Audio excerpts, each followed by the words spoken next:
Dia dekat TCE tak? Dia nak pernah lah nak beli hadiah tu apa? Oh, kecil. Oh, aku yang baik ni. Apa kata kau buat kat sini bukan? Sebab bulan ni kan aku beli kau. Kau dapat 10% pun. Nice. Beli ni. Jom. Selamat datang. Boleh saya bantu? Cik boleh tolong tak kawan saya ni dia cari set botol untuk hadiahkan hari ni, Cik? Oh, boleh. Mari saya bantu ya, Pak. Ini saya yang kita ada. Boleh keluar dulu.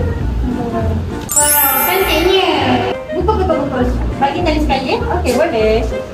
Okey, totalnya semua RM386.50. Kakak, saya nak buat member kat sekali lah. Sebab bulan ni birthday saya. Dapat diskaun 10% kan? Ya, betul. Bagi semua orang. Cik, dalam setiap pembelian, bulan kelahiran akan dapat diskaun 10%. Kad ini juga boleh guna di seluruh cawangan T-Stacker. Yeay, aku dah dapat kad. Cantiknya kak kau. Kilat-kilat. Ish, tak jadi ni. Kak aku biasa je. Kalau kau nak dapatkan macam aku ni, inilah. Barulah kita geng. Betul tak kak? Betul.